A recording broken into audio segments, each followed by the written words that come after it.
2023년형 삼성전자의 오디세이 네오 G9입니다. 같은 이름을 가진 전작의 오디세이 G9은 32대9 화면비의 화면 사이즈는 49형 크기였었죠. 그런데 이번에 나온 이 친구는 57형으로 더 커졌습니다. 가장 큰 변화는 아무래도 해상도죠. 16대9 화면비에 UHD급 해상도를 가진 32형 모니터 2개를 가로로 딱 붙인 크기입니다. 더 커지고 또렷해진 화면, 여기에 게임 성능까지 잡은 게이밍 모니터 2023년형 오디세이 네오 G9을 지금 바로 확인해 보도록 하겠습니다.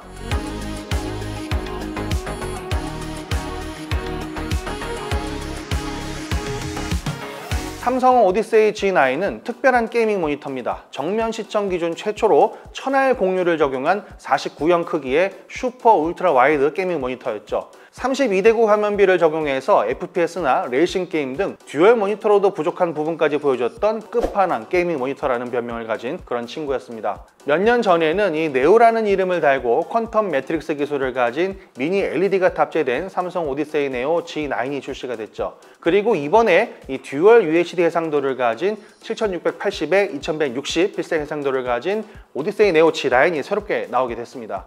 이로써 삼성전자는 32대9 화면비를 가진 삼성 디스플레이에 퀀텀 닷 OLED가 들어간 삼성 오디세이 OLED G9, 그리고 퀀텀 미니 LED에 32대9 화면비를 가진 UHD급 해상도 게이밍 모니터 오디세이 네오 G9으로 라인업을 딱 정리를 했습니다. 일단 이 친구는 업계 최초로 UHD급 해상도를 가진 32형 모니터 2개를 붙인 32대9 화면비의 게이밍 모니터입니다. 그래서 전작의 네오 G9보다 화면도 더 커졌는데요. 가장 눈여겨볼 만한 부분은 바로 위아래로 더 화면이 길어졌다는 겁니다. 전작의 오디세이 G9 그리고 네오 G9의 경우 49형의 대화면이었지만 위아래가 조금 좁다는 느낌을 아예 안 받을 수는 없었는데요. 이번 2023년형으로 넘어오면서 위아래 폭이 6cm 정도 더 커졌습니다. 그래서 답답함 없이 어떤 작업도 가능하다고 할 수가 있죠. 디자인은 오디세이 G9 특유의 감성을 그대로 유지하고 있습니다. 전면은 더 깔끔해진 느낌이고요. 또 전면에서 딱 봤을 때 먼저 눈에 들어오는 건 양쪽 하단에 튀어나온 부분이라고 할 수가 있습니다. 오디세이 G7에서 봤었던 포인트가 바로 여기 들어갔죠. 모니터 스탠드는 전작과 마찬가지로 V자 형태를 하고 있습니다. 후면은 오디세이 G9 특징이 그대로 살아있지만 몇 가지 추가된 부분을 확인할 수가 있습니다. 일단 화이트 컬러의 오디세이를 상징하는 로고는 그대로 살려놨고요. 그리고 양쪽으로 길게 뻗어나가는 이 블루 컬러 라인을 줘서 더 세련되게 연출을 해놨습니다. 아무래도 위아래가 좀 더 커졌다 보니까 조금이라도 슬림하게 보이려고 한 흔적이 좀 보이고요. 그리고 가운데 이 코어 라이트닝 플러스는 전작보다 조금 더 커지면서 웅장함을 더하고 있습니다. RGB 연출은 모니터 OSD로 선택할 수 있는데요. 오로라부터 오로라 회전, 해성, 단색, 무지개, 숨결 효과까지 다채로운 LED 연출도 할 수 있습니다. 그리고 코어 싱크를 이용하면 화면 속 게임이나 영상들과 동기화돼서 어두운 방 분위기를 색다르게 연출할 수 있는 앰비언트 라이트 효과도 줄 수 있습니다. 이번 삼성 오디세이 네오 G9은 화면이 커지면서 제품 사이즈도 같이 커졌습니다. 아무래도 구매 전에 공간이 어느 정도 확보가 돼야 하는지 궁금하지 않을 수가 없는데요. 우선 이 제품을 거치하려면 책상이 앞뒤 폭이 적어도 한 70cm 정도는 확보가 돼야 합니다. 스탠드가 V자 형태라 좀 어쩔 수 없는 부분이고요. 그리고 모니터 좌우 길이가 약 150cm 정도 되는데 이 부분을 고려해서 책상 사이즈와 모니터 설치 공간을 준비해야 합니다. 왕관을 쓰려는 자, 그 무게를 견뎌라 이런 말도 있죠. 이 정도 되는 게이밍 모니터를 쓴다고 하면은 그에 걸맞게 거대한 책상이 필요하겠다는 그런 생각도 듭니다. 이번 삼성전자 2023년형 오디세이 네오 G9은 정면 시청 기준으로 1000R 공률의 커브드 디스플레이를 탑재했습니다. 지난번에 살펴봤던 오디세이 OLED G9은 1800R 공률로 이 제품보다 휘어진 느낌이 조금 더 완만하다고 할 수가 있었죠.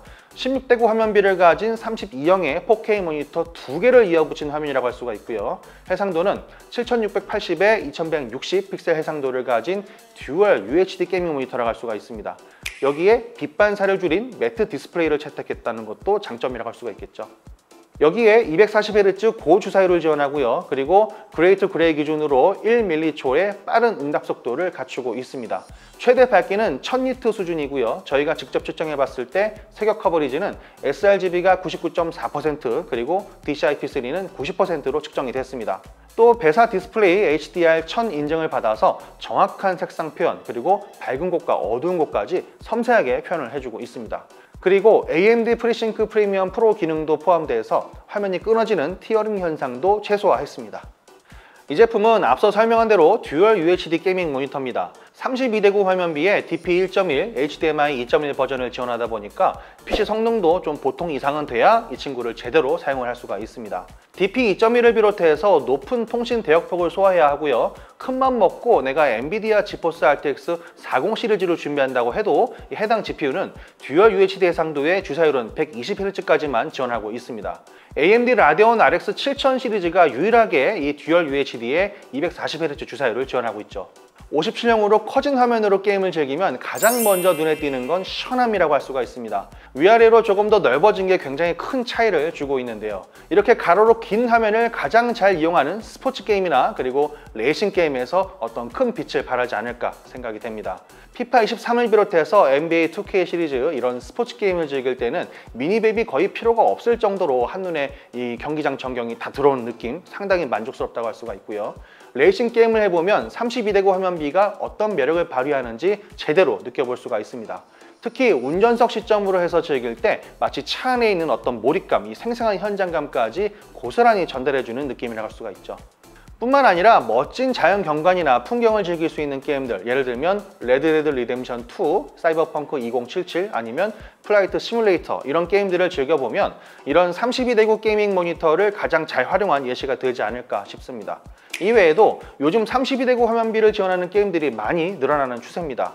배틀그라운드를 비롯해서 바이오하자드 4 리메이크 이런 대중적인 게임들도 슈퍼 울트라 와이드 화면비를 지원하기 때문에 실제 즐겨보면 더 큰 만족감을 느낄 수가 있습니다. 또 요즘 최신작 아머드 코어 6도 32대9 화면비를 지원해서 오디세이 네오 G9으로 한번 돌려봤습니다. 이런 드넓은 시야감 덕분에 포탄이 날아가는 느낌이나 이런 전장 분위기가 아주 한껏 더 살아나서 아주 만족스러웠습니다. 화면이 57형으로 커진 데다 위아래 폭도도 넓어지다 보니 이런 영상 편집을 하기에도 더 좋아졌습니다. 일단 타임라인을 위아래로 더 많이 두고 작업을 할 수 있다는 장점이 있죠. 어도비 프리미어 프로를 활용해서 영상 편집 작업을 직접 해보면 작업이 이전보다 훨씬 더 수월해진 느낌을 받을 수가 있습니다. 보통은 듀얼 모니터로 구성해서 작업하시는 분들이 많을 텐데 이 모니터 하나면은 고품질 화면에 가운데 베젤도 없이 작업을 할 수가 있어서 더 좋을 것 같습니다. 디스플레이 가운데 하단에는 실리콘 소재로 십자키가 숨어 있습니다. 이 키를 이용해서 OSD 메뉴를 불러올 수가 있죠.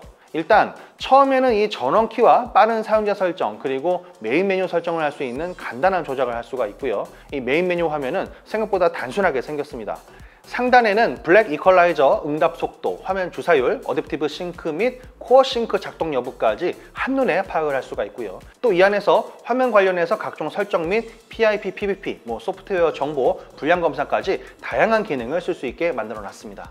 포트 구성은 왼쪽부터 살펴보면 3.5mm 오디오 출력 단자, HDMI 2.1 포트가 3개, DP 2.1이 1개, 5GB/s 다운스트림을 지원하는 USB 3.2 Gen 1 타입 A가 2개, 또 마찬가지로 5GB/s 업스트림을 지원하는 USB 3.2 Gen 1 타입 B 포트가 2개가 준비가 됐습니다.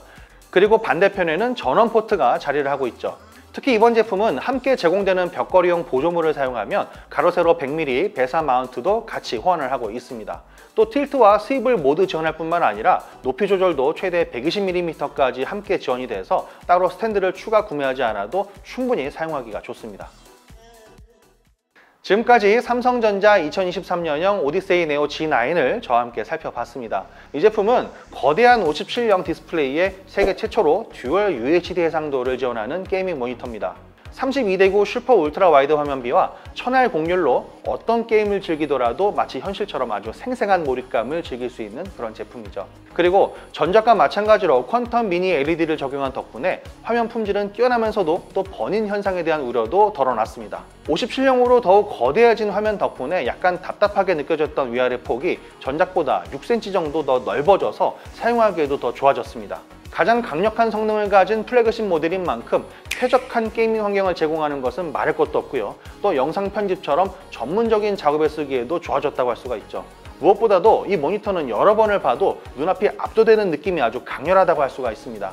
거대한 크기와 멋진 커브드 디스플레이는 내방한 분위기까지 180도 바꿔줄 만큼 아주 인상적이라고 할 수가 있고요. 걱정해야 할 것은 이 녀석을 보조해줄 그래픽카드 성능과 또 책상 사이즈라고 해야 맞지 않을까 싶습니다. 아쉬운 점도 아예 없지는 않습니다. 우선 최근에 출시한 삼성 오디세이 OLED G9에 들어갔던 이 스마트 허브 기능이 빠졌습니다. 그건 뭐 그럴 수도 있는데 그러면서 스피커도 빠져 있습니다. 이건 처음에 삼성 오디세이 G9에 없던 스피커였으니까 이 점은 구매 시에 꼭 참고하시면 좋을 것 같습니다. 오늘 저와 함께 살펴본 삼성전자 2023년형 오디세이 네오 G9은 8월 30일부터 국내에 정식 판매가 되고요. 가격은 280만 원으로 책정이 되어 있습니다. 제가 준비한 영상은 여기까지입니다. 저는 시넷코리아 신동민 기자였습니다. 그럼 안녕히 계세요.